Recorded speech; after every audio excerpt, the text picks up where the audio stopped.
Thanks for doing this.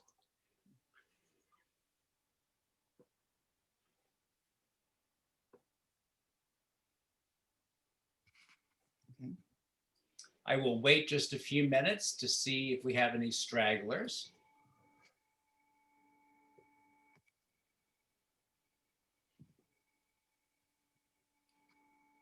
It's very exciting to see how many of you signed in this evening.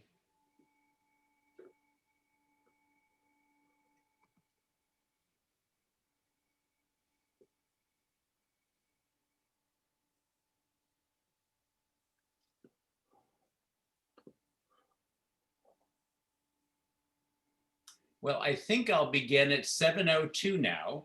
And my piece, of course, will be very short. But I'm thrilled to thank you all for joining us tonight for our President's Day program, Being Madison. I'm Roy Young. I'm the president of the Montpelier Foundation. And before I pass the introductions off to Elizabeth Chu, our executive vice president, I just wanted to take a moment to welcome you all and to say a special thank you to John and Sarah Lee for their dedication and hard work at and for Montpelier. Thank you both for joining us tonight. And Elizabeth, I'm going to pass to you now. Thank you, Roy. Good evening, everybody, and happy President's Day. We are very excited about this program that is going to enable us to go backstage, if you will, with our good friend, John Douglas Hall. So I will provide brief introduction so that you will not be hearing me talk, you will be hearing the two of them. So here goes. John Douglas Hall is an historical performer who has portrayed James Madison across the nation and around the world at venues large and small. He is originally from Connecticut, received his bachelor's degree in political science at Earlham College in Richmond, Indiana, and he started portraying 18th century American gentlemen at Gadsby's Tavern in Alexandria in the late 1970s. He first portrayed James Madison at Mount Vernon in 1985. I'm very, very happy to say that the first time he portrayed James Madison at Montpelier was on the day that it opened to the public for the very first time in 1987. John is joined here with us this evening by his daughter, Sarah Lee Hall, a graduate of James Madison University with a degree in history. And we are very lucky that she works at Montpelier as an interpreter and as the archaeology program manager. It is my pleasure to turn this over to John and Sarah Lee Hall. Thank you, Elizabeth. Thank you. Good evening, everybody. Thank you so much for joining us for this panel. I'm selfishly excited because I've grown up with my father my entire life, and I've spent my entire life trying to describe to other people what my dad does for a living. And that began, of course, in first grade, where I got really creative about it. And I know that some of you have gotten an opportunity to witness or experience what my father does. There isn't really an easy way to describe it. So the first thing I would like for my father to do is explain to any of you who have experienced him, and those of you who have no idea what my dad does, I would like for you to explain to everyone what it is in your words that you would describe that you do. Well, thank you first of all for Montpelier for sponsoring this and for all the effort that's gone into having it come about. It's sometimes the modesty that I share tries to equate itself with James Madison, but essentially what I have tried to do is to live the life of James Madison each day 200 years ago to the day. The nature of the presentation is a contextual one. Madison changed and almost daily in terms of moods or tensions that he devoted himself to. political or home life or farming or a variety of other things. And so what I have tried to do in recollection when I was a teacher, I always thought it would be interesting to have an opportunity to meet historical figures. And I thought that James Madison might be closely allied to me in height. We're very similar in age. We're somewhat similar in the educational background, although it's been a struggle to come up to speed to James Madison. But it's the opportunity for people to meet Mr. Madison 200 years ago on the day they meet him, what he was doing 200 years ago that day, what attentions he gave. And so it's not really history so much, and it's not really acting so much. Um, it's a very subjective view to a man and who they will meet if they had an opportunity to speak with him, and that's what I tried to do. So with that, I know that the 200 years ago to the day is always really important to you. I know that when I was, my brother and I were younger, and whenever we wanted to buy a book for you for Father's Day or for Christmas, that just one, we were never going to find a book you hadn't already found. And two, that it couldn't be too contemporary because it would take forever to you to get to it, because part of how you study Madison is it can't be too contemporary. For example, today would be February 15th, 1821, correct? So Right. I couldn't give you something that was about what happened in 1826. You wouldn't get to it for a while. No, right, exactly. Today would be Thursday for me, and the 15th of February in 1821. So is that something that's entirely unique within the interpretive world? Because most historical interpreters that I have ever met, they kind of specialize in an isolated period in an historical figure's life, whereas you have been able to almost grow with Madison. Would you say that's the case?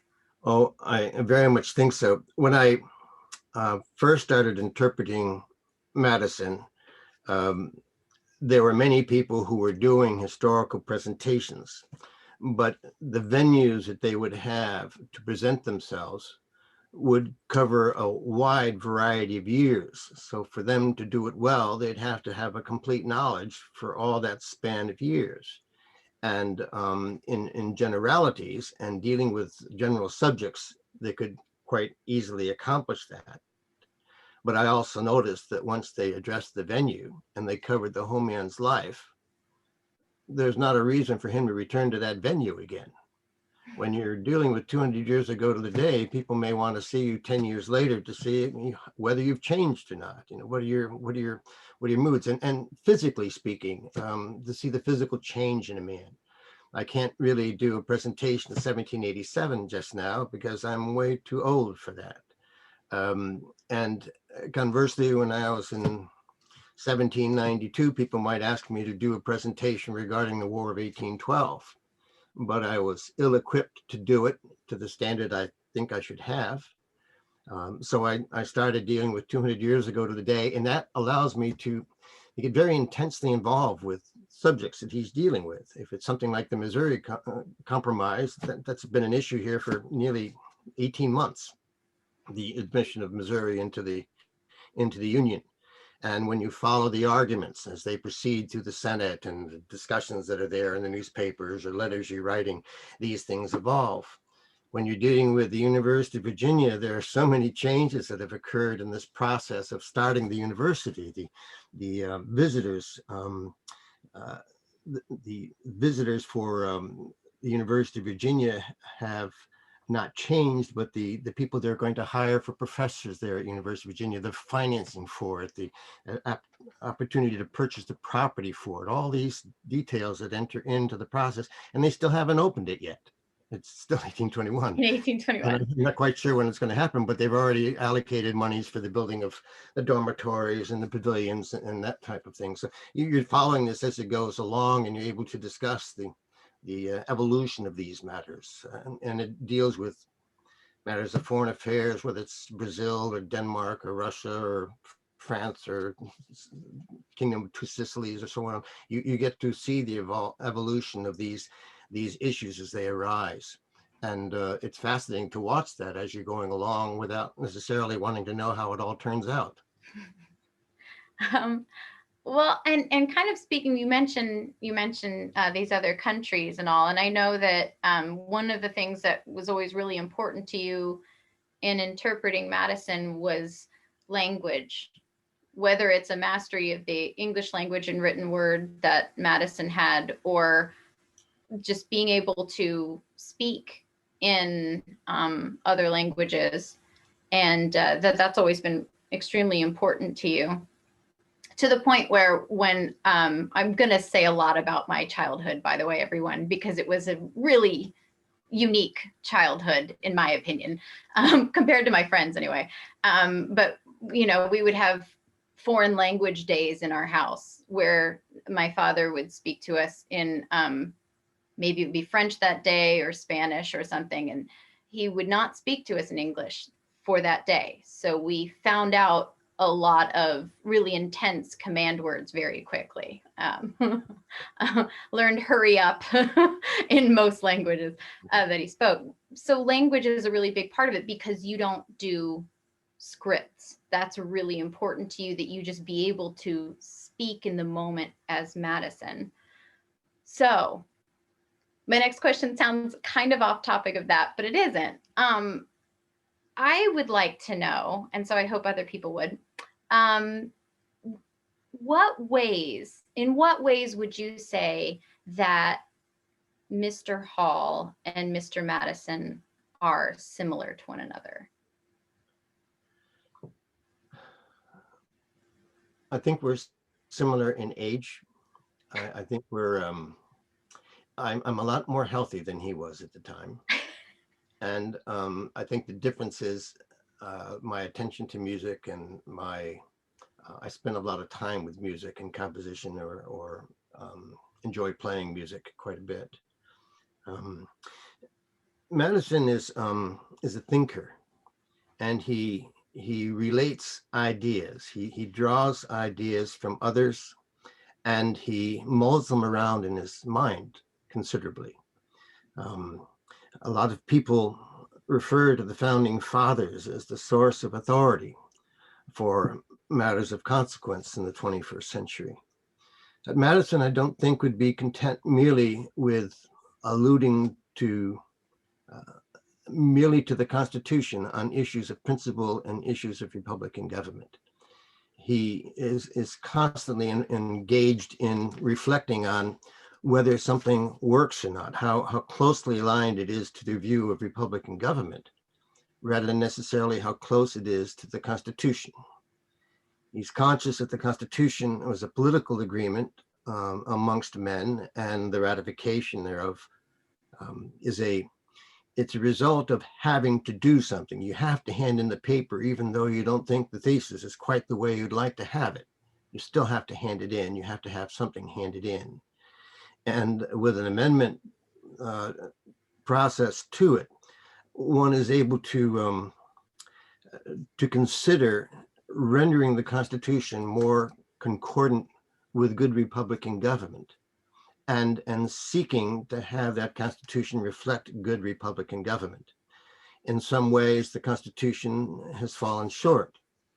At the time it's written, the nature of having a national government with national powers was held in very skeptical view by many of the people in those ratifying conventions. They did not want to see a national government that you would usurp the authority and sovereignty of the respective states. So when they defined the Constitution, when they sought to ratify it, they were very strict in their view of what national issues are and what that national government should do, and to be content with allowing the states to deal with all other issues, not of a national character. And I say national character, it's essentially that which no one state or group of states could accomplish of their own. This is rather important because in the issue of the impeachment recently, and I don't like to get involved in agendas, but some of the nature of discussions regarding the impeachment, the second impeachment, dealt with what the Constitution said. And frankly, the Constitution could write very, very little on a prospective second impeachment, especially in these circumstances and times. And I thought that many good ideas were presented, but I think the thrust of it should have been the recognition that they were on the precipice of establishing a tweaking of the idea of Republican government and how it would apply given these circumstances, and that they would feel collectively the responsibilities as much as those at the convention in 1787 to write, prepare, and reflect upon these issues with a greater view of good Republican government, rather than to merely strike themselves in accordance with the Constitution, which couldn't answer the question in the first place anyway. It allows them kind of to absolve themselves of responsibility of dealing with the hard issues and giving answers to hard issues that the founders had to deal with.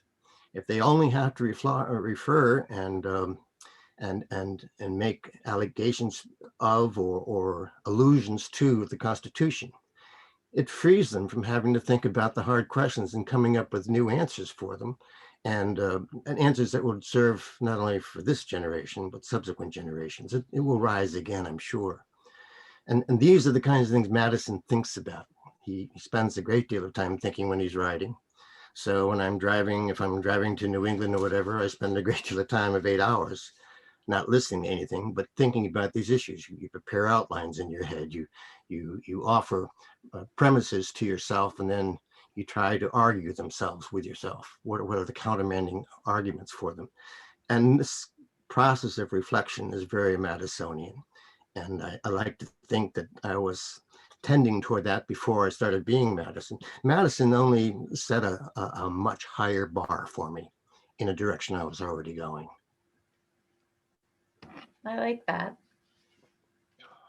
So I was going to ask in a follow-up of in what ways are you different?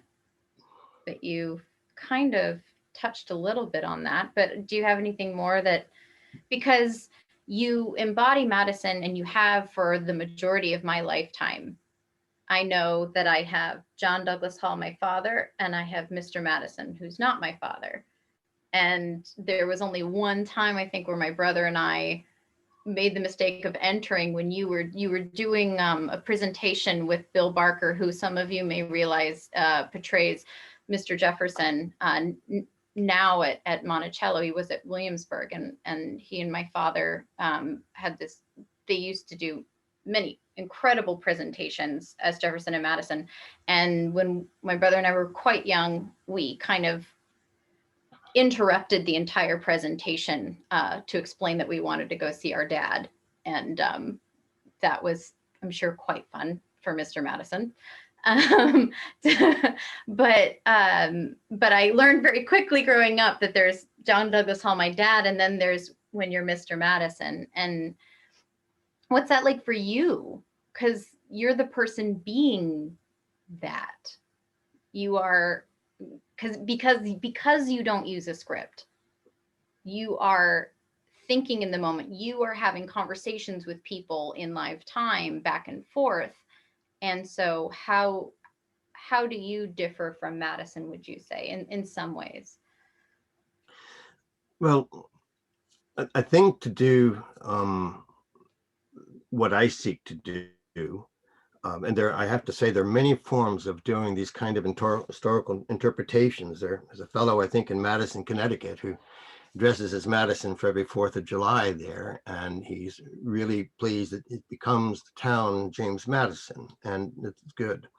There are other realms and forums for people such as Kyle Jensen, Brian Austin, and others who portray James Madison and do it very, very well. There are different ages that I am, so they have they're not able to deal with 200 years ago to the day and have it effective that way. There are some people I know, Tom Pitts for one, and others, another who represents John Marshall in Richmond.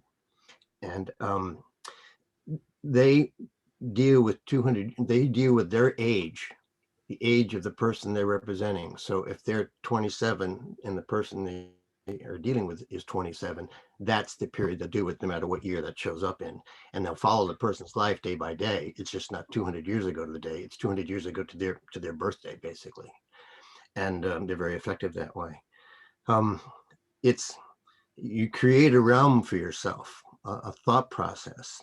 It's sometimes confusing, because if I'm speaking to my wife or speaking to my daughter, my son, or someone, I might say that I retired 4 years ago in March of 1817.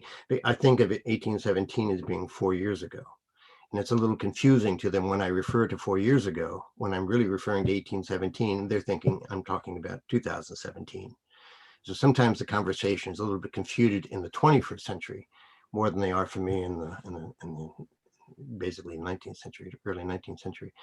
There was a real conflict for me when the year changed from 1799 to 1800, because the first two numbers changed dramatically. I mean, you could deal with 1799 and 1999, and the 9 looks like a 7, so everything was great. But the sense of creating the environment in which you live and the issues you're thinking about, what's on your mind, what do you concentrate on your mind, and then you respond to things around you with that in mind. So if people ask you about an impeachment, I'll think of Samuel Chase, I'll think of William Blount, and so that's what I'll address when they ask the question about him. It won't be anything about the 21st century. So I just cancel that out. And you made a comment before about purchasing books. I try not to read secondary and tertiary works.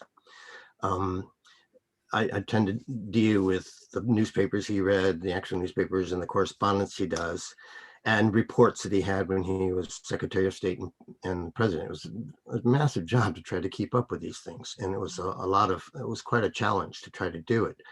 And then you're always worried about having some information fall through the cracks. But the concentration is on the issues that he's dealing with. That's central on your mind. And sometimes you get distracted by questions that don't deal with those issues. And it's important for me to be able to focus on what he's dealing with that day. And it's not really as hard as one thinks. If you're dealing with information on a day-by-day basis, it's very easy to be very fluid about the period, just as anyone would be today dealing with Putin or Brown or Trudeau or other kinds of world leaders or world events. People keep track of what's going on in Afghanistan and Lebanon and in Africa and in Asia. And you have a current event which they follow with one news source or another, and they're familiar with the day in which they live. That's what I try to do for Madison, basically. But isn't it sometimes hard if, for example, if Madison might respond to a situation completely differently than John Douglas Hall would? Do you find yourself creeping into those responses at all, or are you able to, I don't really know what I'm asking. Well, there are judgments that you're making. There are issues that confront, and you say, well, I feel a little bit uncomfortable about this with Madison, or I feel a little bit uncomfortable with that.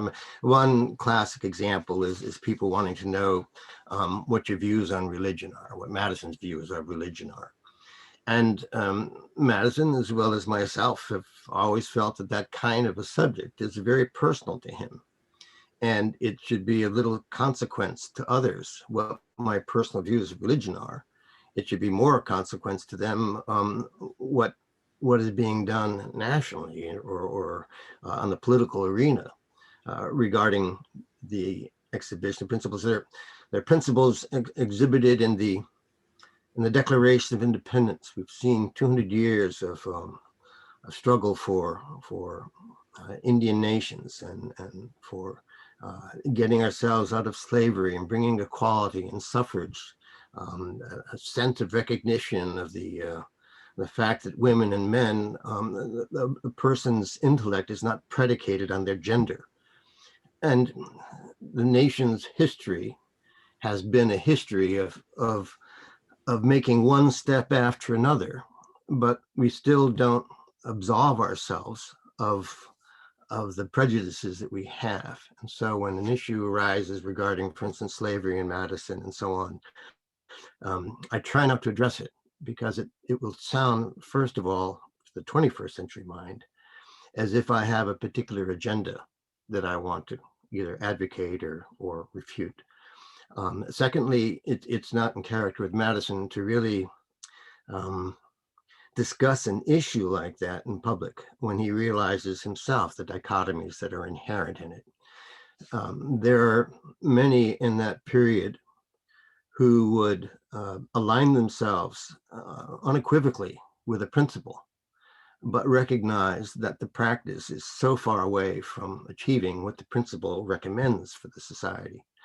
And even if you end slavery, as Madison would say, you still have issues regarding interaction of cultures. And it's not just that, it's Jewish faith also, it's Indian nations, it's prejudices against women, it's prejudice against immigrants. They're inherent prejudices that are hard to erase, even with people who want to be on that side of erasing them in their own person, because we haven't, as a nation, we haven't diluted those issues sufficiently amongst our children and our children's children to rid ourselves entirely of the prejudices that are there. So when I'm speaking as Madison, I try very hard not to be, not to focus the people's attention on Madison, that this is his answer to things, or this is the way he looks at things. There are some subjects that Madison harbors close to himself, and other people won't know what those views are. It's kind of good for them, because presumably they have to think about the issues themselves without having the benefit of some founding father acting in the form of some parent telling them the right road to take. It's just not right. Well, and that is a pretty interesting thing to think about when these difficult subjects, these complexities that existed in Madison with contemporary social insights that exist now. And you talk about a subject like slavery. I know that I remember how excited you were when we opened the Mere Distinction of Color exhibit devoted to telling the story of the enslaved community at Montpelier. And I remember how I remember you telling me that you were a little bit, I won't say nervous, that's not really the case, but you were thinking about, you showed up as John Douglas Hall to the opening of the Mere Distinction of Color exhibit, and you were a little bit concerned that somebody might recognize you as being Madison there, and you didn't want it to turn into Madison when we were focusing the attention on the stories of the enslaved community. And I know how John Douglas Hall feels about telling more history and a holistic history. And I've always grown up with you telling me about how history is nothing but a series of multiple perspectives. And that's what I grew up drilled into my head. And so when you think about a subject like slavery, you interpret somebody who did enslave people. And there's an awful lot of complexity in that. And, I'm fascinated to know, and I think I'm not the only one, because I've definitely had childhood friends and colleagues who ask me this question, which I can't answer. What is it like to portray someone with these very real hypocrisies? We know that Madison, philosophically didn't believe that a racially instituted slavery was a good idea. And I just can't imagine. I mean, you've had to have had some interesting experiences when it comes to portraying a person who enslaved people. are there any experiences that you would share, or what you would say that's like to do? I was at the National Archives, must have been a year and a half ago. And there were a lot of school groups going through the National Archives on that day. It must have been maybe a Constitution Day or something like that a year or two ago. I don't remember the exact time, but I do remember the instance of one of these groups of children going through, and we had maybe 5 minutes to make a presentation before them. And there was a 12-year-old girl that came up to me and said, Mr. Madison, what do you think about slavery? Do you support it because you have slaves? And I said, well, it's a very difficult question for me to address, and certainly in such a brief amount of time. I said, what do you think of it? And she says, I think it's outright wrong, Mr. Madison, and I think you should be doing something about it. And I said, well, I'm an aging man. You're a very young woman. Maybe you can do something about it. And she said, I will. And she went off. She was very self-righteous, but self-righteous because she knew she was right. She had a right to be self-righteous. And in that particular instance, you can't, I just don't think that Madison could rationalize it himself. He could not articulate the dichotomy, except that he knows what the reality is on a day-by-day basis, and he knows what the principle is, and they're very divided. But that wasn't the only issue. The issue was Indian nations as well, and I mean, he had a very dramatic wife. I have a 19th century wife in Lynn Uzel. She's an excellent Dolly Madison. She's sharper than a wet noodle. She's brilliant, as Ted would say in Father Ted. And I've often been in circumstances when I've been asked a technical question about the convention in 1787. We call it the Grand Convention. And I'd finish this very elaborate discourse on some aspect of that convention, and she would very graciously say, Mr. Madison is so modest. What he left out was this. And she would go in and suggest that the reason I didn't say it was because I was so modest, not because I didn't know it. And you have circumstances where people fill in the gaps. I am not an historian, and I think this is one thing about Montpelier which I really, really like.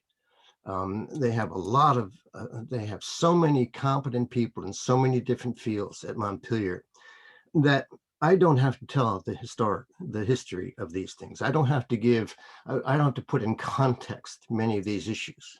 That's what you people do, and you're very good at it. And if you're discussing many issues and you say, well, if you wonder what Mr. Madison thinks of it, go ask him.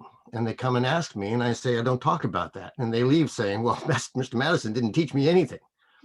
Well, in a way I did, because I told them that I wouldn't talk about it. And sometimes they don't know whether it's Madison speaking, whether it's, the interpreter of Madison, because he doesn't know the answer. That's why he's not answering the question.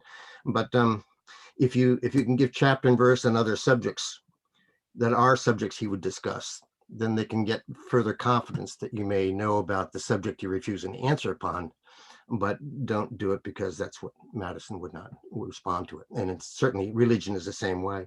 There's a humor about Madison, which we've neglected in this kind of presentation this evening. And I think when you asked before about similarities of Madison and myself, I think there's a rich appreciation for humor, either the bon mot or the pun or whatever, or some other kinds of stories.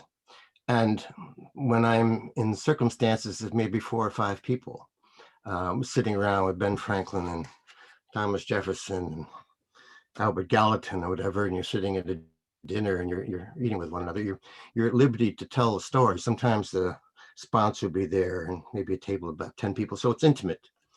And Madison can get into one of those stories that he might tell that might be construed as being a little bit off color, but he's at liberty, and in certain circumstances he finds himself very much at home and is willing to reveal more about himself than he is in more public forums. They consider him stilted sometimes. Some of the people describing him, mostly his adversaries, describe him as being very, very short. He's very, very short. He's very thin, and he's so meager. The Whippled Applejaw, I think that one of them had said. And yet Madison's advocates, those who really supported him and liked him, Mr. Paulding and so on, would describe him as being 5'6", or you had a 4-inch difference between two people looking at the same guy. And so your detractors might diminish your size, and your advocates would raise your size. They would talk about his dignity in some respect. Others would talk about his aloofness, and the same exercise in trying to remain and retain the sense of personal dignity in public forums. I don't think, ever ascribed his name to anything that he wrote, because he wanted the idea to be carried forth, not him.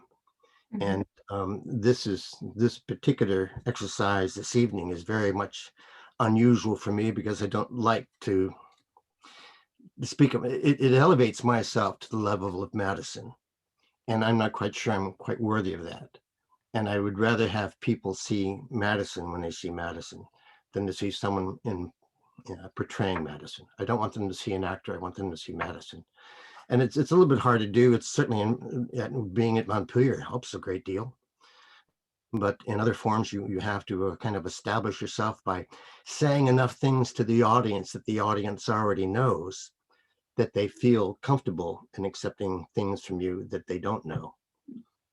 And if you say things which are contrary to their understanding, whether he's wearing long pants in the White House or not, that kind of thing, people get very skeptical about whether you're credible or not, especially in collegiate services circles.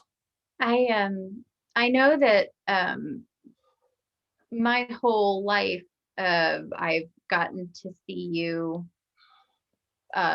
be involved with so many projects as Madison, not just at Montpelier, but sometimes I would see you on television, or I would hear you on the radio, or a couple of times I was at college and I was randomly walking down the way and I passed you because you'd given a lecture. I know you give lectures at Harvard at the Kennedy School for Government, and you've done all these things, and you've clearly established your credibility, because all growing up I could say, my dad is Madison, and most of the people would stare at me like, oh, she's lost it.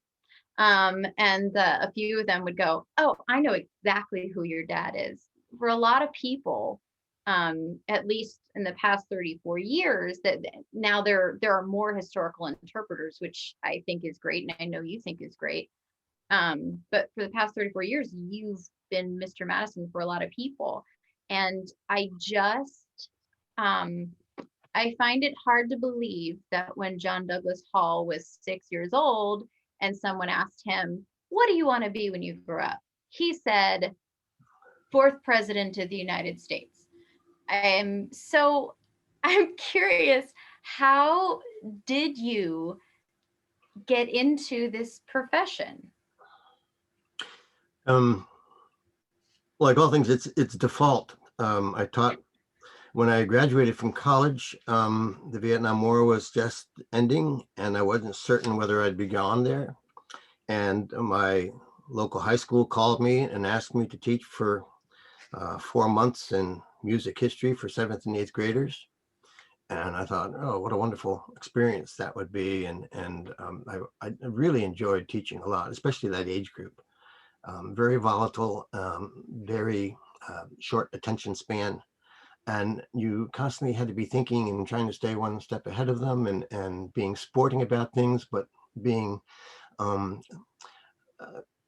appropriately stern and grave at the moment when they needed it, and lighthearted at other times. When I finished that, I was given an opportunity to go to France, to help kids learn how to speak French, and to guide them and do the music over there for learning French songs. And while I was there, the woman that was running the program offered me a job to teach history at a small private school in Fairfield. And I hadn't taught history before, so I thought that would be an interesting thing. So I've really never applied for a job in my life. They kind of came my way, and I tried to take advantage of them. I enjoyed history quite a bit. I invited a lot of people to come to the history classes that we had. And because I know the kids were very much taken by individuals coming into the classroom and telling stories, especially if they were unusual individuals, an Indian coming in to talk about a local tribe and the Umpqua tribe. When you're talking about someone's civil rights involved at that particular time, in government or whatever, they're always fascinated by visitors.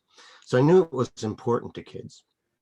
And when I finished there in '78, I wanted to do something different. I wanted to have a form that was a little bit older than the kids I was teaching. You never get away. You never get away to adulthood when you're teaching kids most of the week, most of the time. So in '78, I came down to Virginia, applied for several different kinds of jobs. One to entertain on airplanes on 747s, flying from Europe to the United States. Others were being a diplomatic courier, making sure the delivery of goods and so on. Kind of, I wanted to travel, and so I sought for those kinds of jobs. But while doing this, I needed to support myself, so I started entertaining in various restaurants. And each time I did that, it was one night here and one night there, and I needed to get a little more stable in my life. So I walked into Gadsby's Tavern one night and took out my guitar and started playing from table to table. And the manager came over and asked me what I was doing, and I told her that I was entertaining for the patrons. They were all smiling. Does she want to hire me? And she said yes. And Mary Reynolds was quite a lady herself. And she said, yes, but you can't wear those clothes entertaining at Gadsby's Tavern. You have to have 18th century clothes. And I was rather contemptuous of that because I was a musician at that point. I wasn't going to wear clown clothes to play music for people and stuff. I didn't want to do that.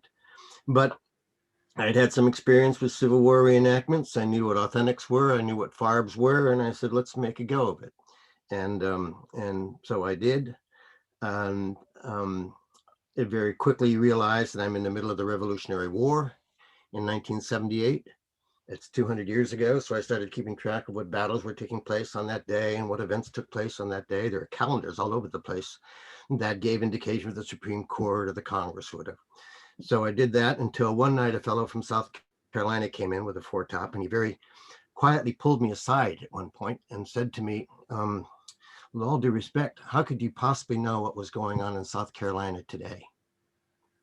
In 1779, whatever it was. And I couldn't.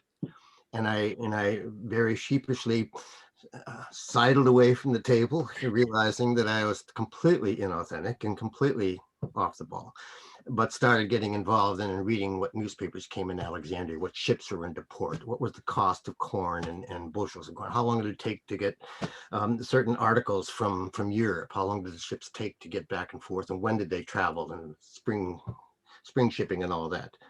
And I had 4 or 5 years of doing that before I was asked to do a couple of other events like the Mount Vernon thing. Most of the things I were doing didn't involve doing any particular special year, so I could choose those. And by the time 1986 came along, the Virginia Bicentennial Commission was being established, as well as a National Commission on the Constitution. And they asked me to people from the National Trust and so on, and the Virginia Commission asked me to represent Madison. The first one that suggested I do that was a Gordon Ault, who was an assistant director at Woodlawn Plantation. I mean, that was probably back around 81 or 82. And so I started combining these things. They asked me to do Madison on that first opening day in March of 1987. I'll never forget that day. There were crowds all over the place. And everyone wanted to get a picture of Madison. And so no matter where I went, I had people trailing me and reporters with cameras, 3 or 4 cameras hanging from their necks and doing the whole paparazzi thing, which I was very uncomfortable with in any event. And then when I got to the stage, I was supposed to give 3 presentations of 20 minutes each. There were helicopters there and National Guardsmen and tons of people at that home. And it was the DuPont home at that point. And so there wasn't really that much which was deemed Madisonian at the time. And but I would go up on the stages for tournaments, come out from behind the tent and come into the tent, and the tent was for 250 people maybe, and there would be 500 people in that tent. It was jammed to hear Madison speak, and it was a very uncomfortable time because you realize how much you don't know when you get up in front of people. And the first thing that hits you in the head is, what do I have to say that they don't already know? And it's a perennial question. How do you say something that they don't already know? What have you done in your own experience that other people haven't done in their own experiences? And you begin to appreciate that the world you're presenting is not hanging heavily on every word and every gesture you make. But if you can offer to the world some segment of its past, some segment of other personalities involved, with all the pluses and minuses, all the good moods and all the bad moods. I mean, sometimes they meet me and I'm really in a bad mood, and I say something sharp to a person, chuffed to a person, because that's the mood I'm in, and they go away, and I'm not going to deal with him again. He's a chuffed person. They want a consistent personality, but that's not the way people are. And I try to control that quite a bit, because people are innocent when they come and approach you. But it's exciting to offer to the world something which is different than yourself. You do this for 35 years, and finally someone asks me, well, Mr. Hall, what about you portraying Madison? I mean, it's all up to this time, it's all been Madison. It's not been Mr. Hall at all. And that I was just very much content with that. I don't think people are going to knock down the walls to see John Hall portray George Clooney. I'm sure I would do an excellent job of doing that, but I just don't think they're waiting to see me do that. I mean, it's your next job. Well, I have too much respect for Mr. Clooney to think that I would do that. Anyway, and the humor and the ability to look at things broadly. The idea to be very serious about the topics you address and not be at all serious about yourself. I think Madison had a real good ability to be serious about the subjects he dealt with, but not to be overly serious about himself. If he can ride on Dolly's back around the dining room, holding a spoon and chasing some adversary, he's got a good sense of humor, and they both did. And I like to think my own personal experience is the same way. I have a wonderful family that enables me to do what I'm doing. A wonderful wife that does that. I have a wonderful wife in the 21st century and a wonderful wife in the 19th century. What man could want more? You just have to make sure you're turning on the right switch and turning off the right switch from one day to the next. But it's very good. And then you have people around the country who are equally important. I think of Bud Leeds with the Jefferson Legacy Foundation. I think of Glenn Stonebrink and Lordia's wife. They have a place out in Oregon where they will spend a good amount of money to have Jefferson and Madison and maybe Mrs. Madison out there to speak for 2 or 3 days for 4 hours in the morning and 4 hours in the afternoon on subjects of pertinence to them in Oregon. The state of Oregon has many different land issues that are different than Virginia's. So they want to give opportunity for people to meet, to know about the Constitution, and they invest in it. They invest a lot of their time, they invest a lot of their money. Montpelier has seen that with the likes of Lewis and others who have been very, very involved, Joe Grills and so on, who've devoted a great deal of what they could contribute. And they do so, and it's not, Madison can be a face of it. The temple can be a face of it. The house can be a face of it. And even Mr. Young can be a face of it. But we're all party to it. We're all some part of that large jigsaw puzzle that people want to see and come to see at Montpelier. And we all want each other to do that little segment, that little part of the puzzle that we do really well, because everyone else is doing their job so well.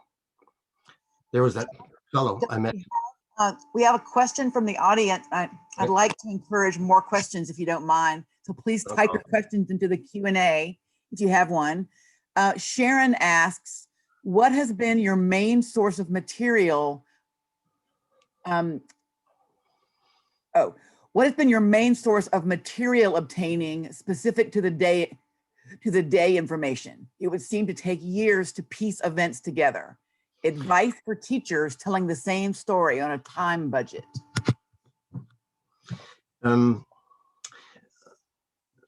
have, because of the internet and technology, I have a vast resource of news. I have copies of newspapers back to 1800 that Madison would have read. I started basically more in 1800, keeping track of Madison's attention to newspapers. She read several a day.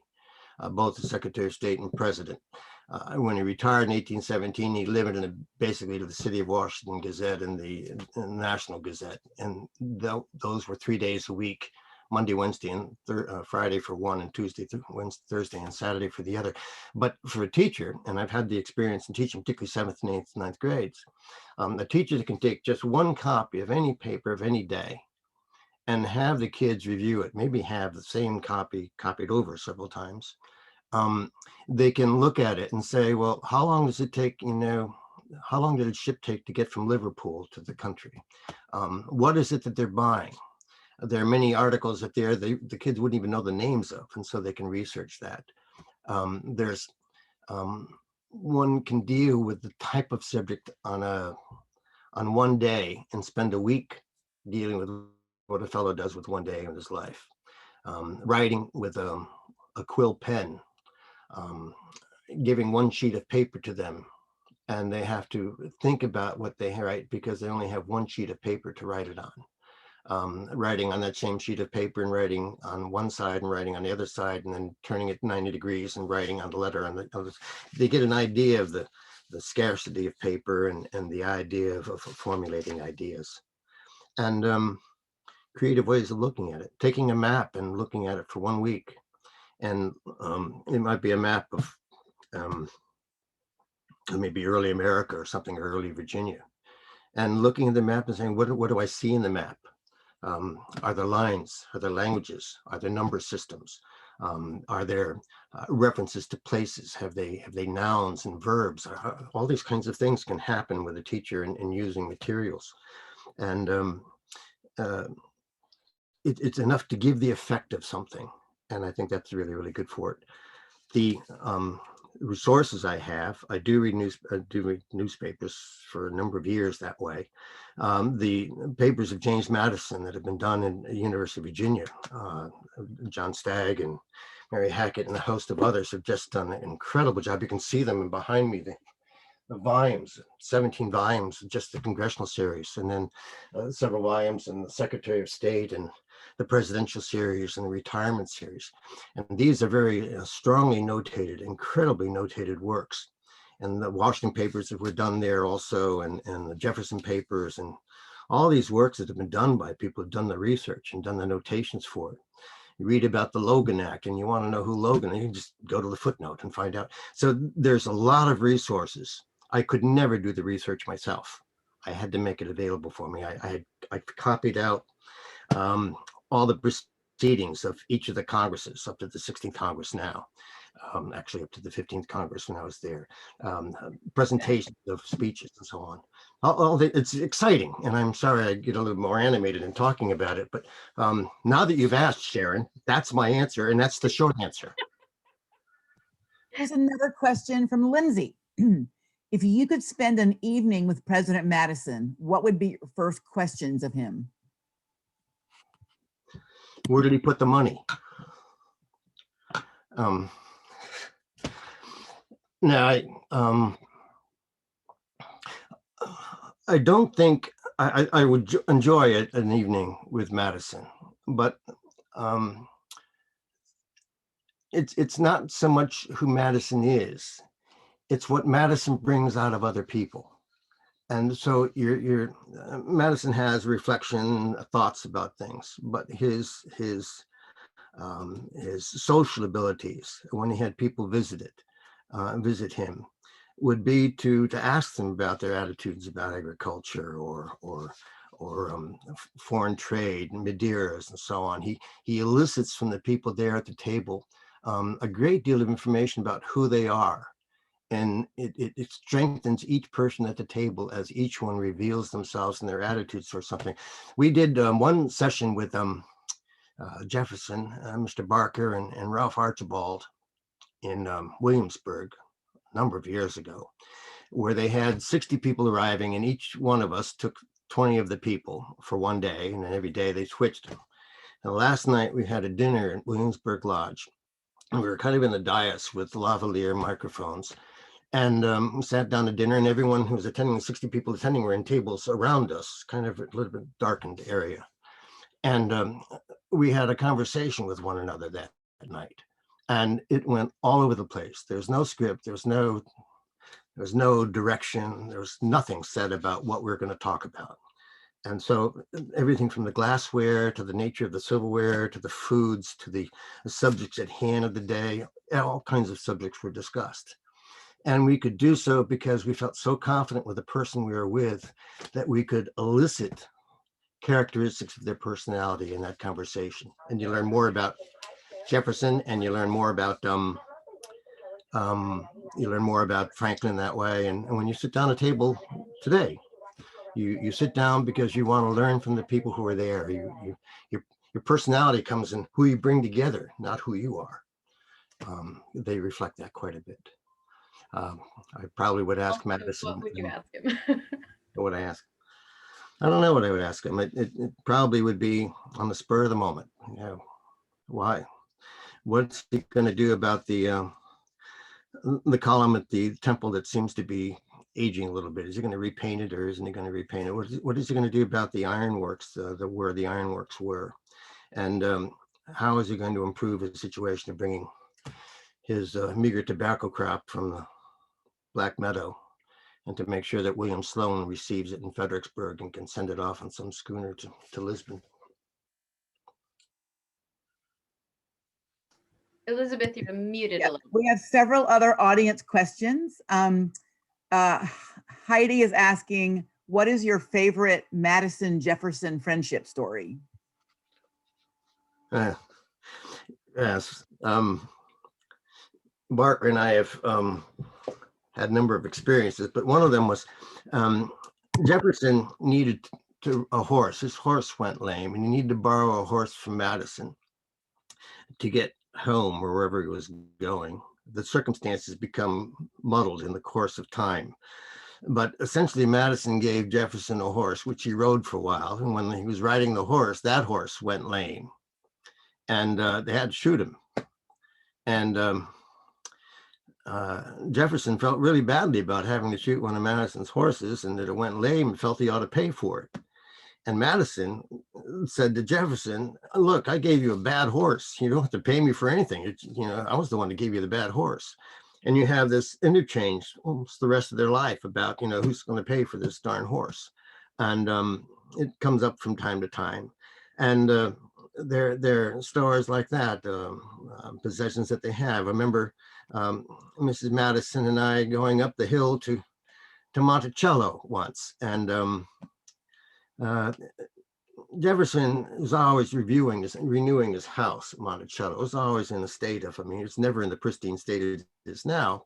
So you had to walk across boards, across mud to get to his house. But once you got in the house, it's a fascinating little house. And Jefferson was very accommodating and allowing an octagon room for Mrs. Madison and myself with an alcove bed. And Mrs. Madison and I would talk about with one another on that journey up the hill towards Monticello in the last part of the trip, as to which one of us would have the opportunity to have the inside of the bed and who had the outside of the bed. And those kinds of discussions are endless, because you have to decide each time who gets the inside of the bed and who gets the outside of the bed. With Jefferson, it was we had issues of a political nature. We had I wish I could think of someone now. We had some Indians arrive in Washington when Jefferson was president, and how to receive them. Melly Melly was there. Melly Melly was um, an ambassador from the Barbary States, and we had to entertain him. And well, he was accustomed to being entertained with some interesting female company.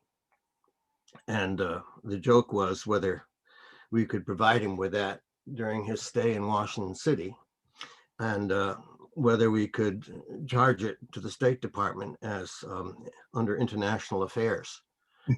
Those kinds of subjects would arise. But usually when you're working with someone like Bill, you have enough subjects of your own to worry, to interchange with one another without necessarily having to be exactly Madison and Jefferson. The idea is the same. Here's a question from Marin. For what does Madison most want to be remembered? Well, he certainly was an advocate to preserve and perpetuate the Union. He said as much in the end. I don't know whether he ever talked about it, but my sense is, and knowing and going through 4 years of the, 8 years as Secretary of State, and particularly 4 years as president, we've had some experience in the infant nature of our country in the exercise of the Constitution. We found, the 12th Amendment had to be introduced because it was the electing of the president and vice president had to change from the way we initially wanted it. So we knew that there are some changes like that. Very rarely did Madison want to see a change in the structure of the government, and that was basically structure of the government. Madison saw an amendment to the Constitution in terms of how large, what would be construed as a national object of attention as opposed to a provincial or state issue. And as issues became larger, these issues became rather important. In his, after 1815, when the war was over, that started in 1812, the capitulation of Napoleon the previous year in 1814 and 1815, the reduction of the war in Europe, the Congress of Vienna that was meeting, there was a reorganization of the world in 1815, essentially. And one of the benefits to the United States was that our commercial endeavors just multiplied geometrically. We went from very, very small trade, almost a debt in the country in 1814, which we couldn't answer 1814, to having extraordinary, we had revenues in excess of $16.5 million in the country. And the question was, this is over the cost of running the government and everything, it was just excess revenue. What do we do with it? Well, Madison proposed to the country that they use the money to improve roads, bridges, and canals. We've been doing that for private circumstances and public venues and so on, both private and public venues. And it was a big expansion of the country. It's a huge country. We needed more roads, more canals, and more bridges and so on. But the thing is that improvement of roads and bridges and canals was not in the Constitution. It did not embrace commercial development in this nation, and the Constitution did not. Madison said, we have the money now. We have a willingness to do it. We have reports from Gallatin in 1808 about the status of all these things. We didn't have the money in 1808 to do it. We do now in 1815. But he admonishes the Congress and saying, the only problem is that there's nothing in the Constitution that permits us to do this.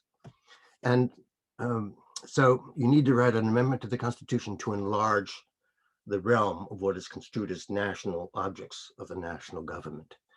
And they didn't. They spent the whole time arguing about what state was going to get what part of the money and so on. And by the end of Madison's administration, literally the day before he leaves office, they present the bonus bill to him and he vetoes it, saying it's unconstitutional. He didn't wait for the Supreme Court to say it. He said it himself. It was unconstitutional for them to propose a bill, even discuss it, without it being authorized by the Constitution.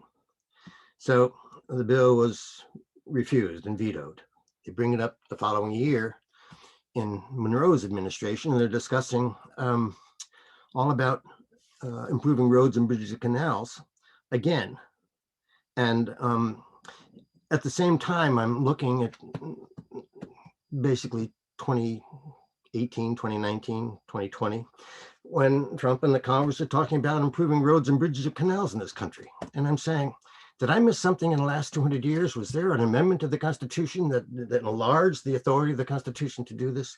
And there wasn't. And I started going back through American history from 2020 back to 1900 to 1850 and so on, and went back all the way to Monroe's administration. And finally, about the third or fourth year, I think, of his administration, he signs off on the bonus bill to make the monies for improvements of roads, bridges, and canals. And the problem Madison has is when you have a country that has the resources to do something, has a profound willingness to do something, does that give the authority to the national government to actually do it? Everyone's on board, they have the resources and the know-how, but it just seems to lack constitutional authority. And if you start going down that road, then you just make up stuff. You try to fit the Constitution to what you're doing instead of what you're doing to the Constitution. We had that problem in 1798 with the Kentucky and resolutions and the Virginia resolutions, when all three branches of government, the presidency advocated the Alien Sedition Acts, the Congress voted it in July of 1798. And although it was never brought before the Supreme Court, they were all high Federalists on the Supreme Court. They would have supported it also. What do the people do when three branches of the government are opposed to the Constitution? These kinds of issues are, I forgot what the question was, but that was those are really important issues at the time. So we're running out of time, unfortunately. I'm going to ask one final question. This is from Bonnie.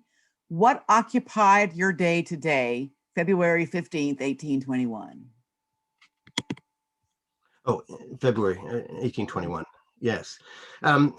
There are several things. One of them is the farm, preparing the farm. Generally around March 25th, we're beginning to sow items for the summer. And so the time of January and February generally spent in preparing machinery and tools for the coming year. And so you want to supervise and make sure that those are occurring. The second is we've had an illness going through this part of Virginia. It's a sickness. I'm not really quite sure what the cause is, but every once in a while, these things would enter into the county area and then onto the farm. And before you know it, you have several people sick on the farm. We've already lost a couple of people to this sickness already here in February. There have been some instances of visitors to the house, so my attention was given to entertaining and being entertained by them. The newspapers are still indicating issues about the Missouri bill, even though the Missouri has been brought into the country. The consequences of the Missouri Compromise are still very strong. Madison is also very concerned about the next meeting of the visitors, Board of Visitors for the University of Virginia. He's in active conversation in efforts with Jefferson and also with Mr. Cable and Mr. Tolliver regarding Mr. Gilmore being appointed to go to Europe to seek out professors for the new university. There's been a proposal which Madison advocated when he was president to have a national university in Washington, and the Congress has just approved the funds for that, both the House and the Senate. But there's still question about whether they'll actually be able to go through with establishing a national university in Washington City. So I don't know whether that's going to happen or not. I assume it's not. But so these are the kinds of things, daily reports, daily correspondence. People still making requests of Madison for his agricultural address that he made in May of 1818. He's president of the Agricultural Society. And ordering goods for the house, keeping things somewhat in order. Madison's dealing right now with a country that's also in a really bad financial state. Many banks have failed, and so it's hard to do that. The weather has not helped it at all. There was a drought last year, and so he's trying to maintain a degree of financial decorum in all that he's doing, and so that occupies much of his time also. I'm sure there are other things, but that's what comes to mind. That's what I dealt with today. That sounds like quite a full day. On behalf of everyone here, I'd like to thank you, John, very, very much for your fascinating sharing of your experiences, and to Sarah Lee for making it such a delightful event. And I think we could happily fill many more hours. It's a But melatonin hour with Mr. Madison. Thank you all. thank you all very much, and good night. My pleasure. Thank you. Thank you so much. Thank you.